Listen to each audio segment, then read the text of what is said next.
Good morning, everyone.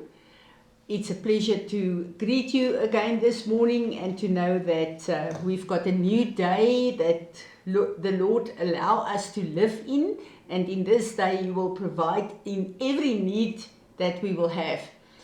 What an awesome God we serve. Every time when quite a few people come to me with the same problem and the same question, I know that this is not for them as individuals, but this is a matter in the body. And then it's to me a pleasure to go to the Word of God and to seek His answer for us in this time. So this morning I want to highlight obedience to us. You know, David said, obedience is better than sacrifices. So no matter what we sacrifice in our lives to the Lord, obedience to His word is more important than anything.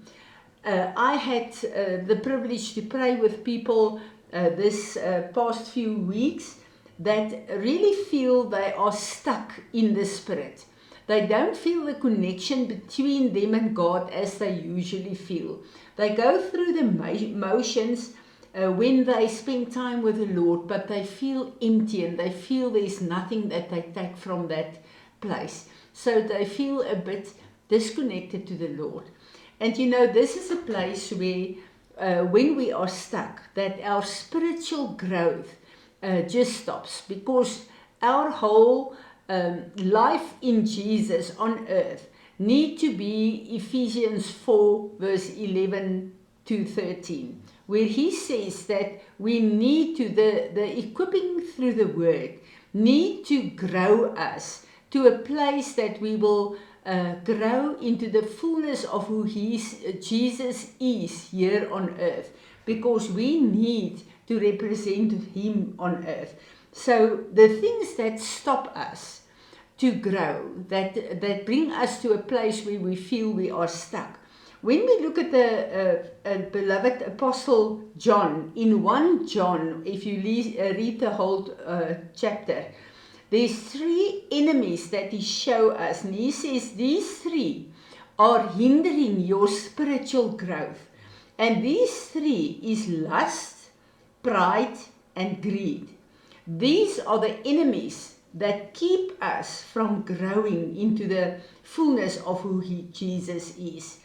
And when we look at the 3 enemies, we know that these are things that can really keep us away from the fullness of the Lord. Now in Matthew 6, Jesus came and He gave us the strategy how to deal with these 3 enemies. But Matthew 6, Jesus come and He first say, this is how you need to pray. Now, He says, go into your closet and pray. So these are things that we do that's only between us and God. We don't speak about it and discuss it with other people. This is our personal walk with the Lord. And He says, this is something that I want you to do in a manner that it's only between you and me. This is private. But what you do in this private place, I will reward you openly.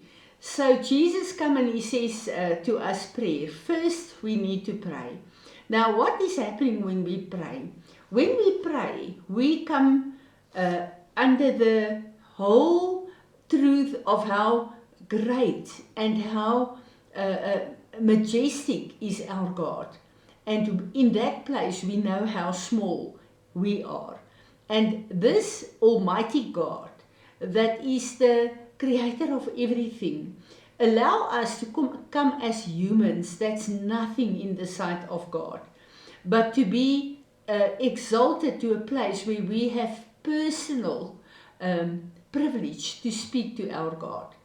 And this place of prayer, the more you pray, the more all pride disappears from your life, because you know then who this God is, and you know exactly who you are and how dependent for everything we are from our God.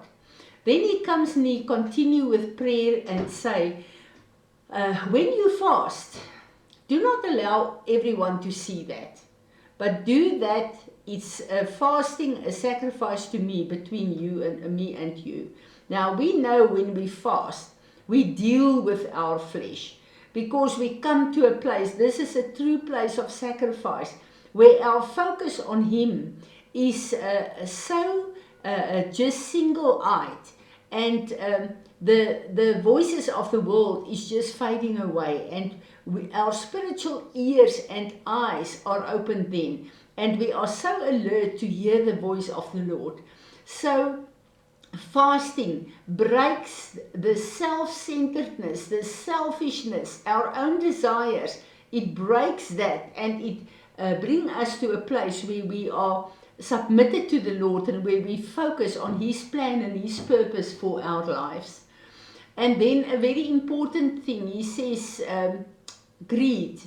Now, when you think of greed, you think of course, this is about money and possessions.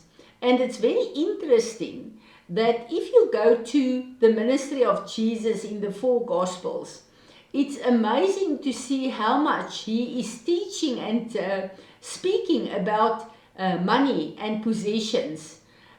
Why? Because it's very, very important for us to understand that God is the source of everything we will have on earth, if we are in the right alignment with Him. Now, each and every one of us listening here, obey the Lord in tithing. I mean, tithing is obedience to God. And this is a place that protects us. If we do not bring God's tithes, we are thieves. And we are opened up to the enemy for a lot of things.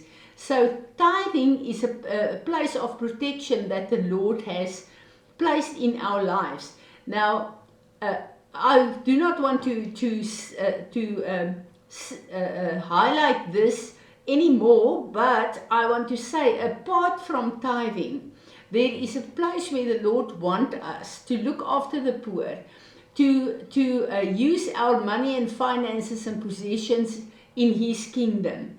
And when we do that, we break the spirit of greed over our lives.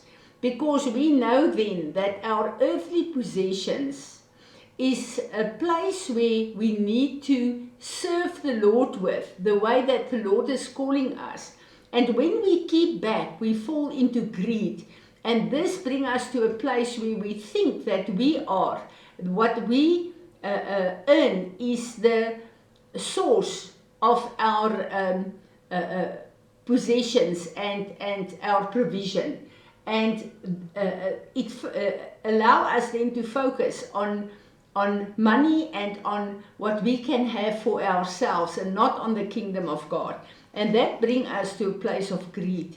So to have an open hand and to give is what the Lord give us, what Jesus give us, because He says, when you give, do not allow your right hand to know what your left hand is doing. So whenever we use our finances in the kingdom of God, do it unto the Lord. Do not allow all people to see this, that you can get honor for that. This is one of the places where the Lord is calling us to, and giving us this weapon to break the spirit of greed over our lives. Because something that's to me so important, we need to know the times we are living in. If you look at what happened in this past, in the history, if you listen to everything going on in the world, it can easily come to pass that the whole stock exchange and money system of the world can fall. And if that happens, we need to understand that everything that we have built in bank accounts and investments, and please listen to me, I don't say do not do that. The Lord speaks to each and every one of us in His own way. But if it happens that we have nothing one morning when we wake up, we know that we've got a bank account in heaven, and we know that our God is our provider. and nothing that can happen on this earth will shake our God.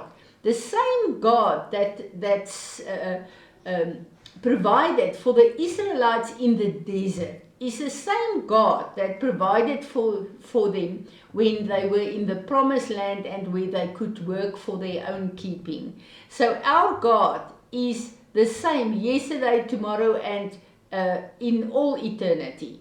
But we need to know that we need to grow spiritually, because as we grow spiritually and we deal with lust and pride and greed, we are being transformed more and more in the image of Jesus.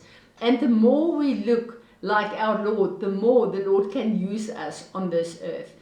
In Luke 5, verse 4 and 5, Jesus says to Simon Peter, "But put out in the deep water and lower your nets for a haul." And Peter, Simon, said to him, "Master, we toiled all night exhaustingly and caught nothing in our nets. But on the ground of your word, I will lower my nets again." We know this whole story. Peter and his friends worked the whole night. They've got the skills, they've got the knowledge, they know how to fish, and nothing happened. Now Jesus come and say, "I want you now to put your nets in again." And they know from their skill that this is not going to work. But the Lord come and say, "Believe me and trust me." And to me it's so awesome that the water represents the Word of God. Sometimes we need to put it, to go deeper in the Word of God. Lower our nets deeper to draw out the Word necessary for the season we are living in. And we know what was the outcome of that. So what the Lord is doing, He is calling us to follow Him and to obey Him.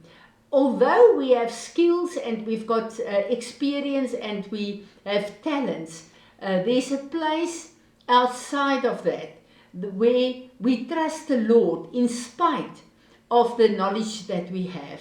We need to come to a place where we trust Him and where we allow Him to deal with the things in our lives that hinder our growth in Him.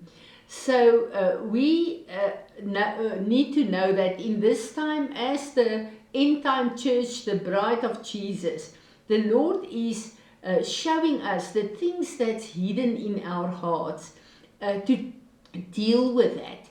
And to me it's so precious to know that the Lord is working with us to become the bride without spot or wrinkle. Father, we want to thank You for Your love for each and every one of us. We want to thank You, Lord, that You are teaching us, that You are training us, that You are transforming us to the image of Jesus, our Lord and our Savior. We want to honor You for that. And Holy Spirit, thank You for Your precious indwelling in our lives. Amen.